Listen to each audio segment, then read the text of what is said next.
Ice cream मध्ये सापडलेलं ते बोट कुणाचं आहे याच्या तपासाला आता वेग आलाय। मुंबई पोलिसांनी तपासाची चक्र फिरवली आहेत। फॉरेन्सिकच्या माध्यमातून याचा तपास सुरू केलेला आहे। आता पोलिसांना फॉरेन्सिक अहवालाची प्रतीक्षा आहे।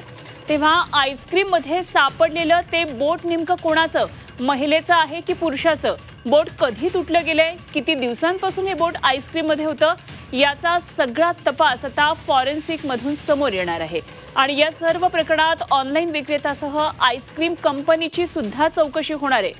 मुंबईमध्ये ही घटना घडली होती, अत्यंत धक्कादायक घटना होती। आईस्क्रीम मध्ये मानवी बोट सापडलेलं होतं। तेव्हा हे बोट नेमकं कोणाचं आहे, पुरुषाचं आहे की महिलेचं आहे, कधी तुटलेलं होतं, या सर्वाची तपासणी करण्यासाठी आता फॉरेन्सिक लॅबची मदत घेण्यात येणार आहे। पाहूया आपण फॉरेन्सिक तपासामध्ये नेमकं काय काय आहे।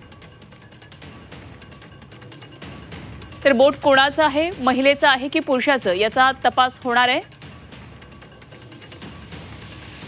किती दिवसांपूर्वी हे बोट तुटलं होतं, की ते तोडलं होतं, बोट किती वर्षाच्या व्यक्तीचं आहे हे सुद्धा या तपासाच्या अहवालामधून पुढे येईल। वितरक आणि कंपनीची यामध्ये आता चौकशी होणार आहे। ऑनलाईन पुरवठादाराकडील आईस्क्रीमच्या इतर साठ्याची सुद्धा तपासणी होणार आहे।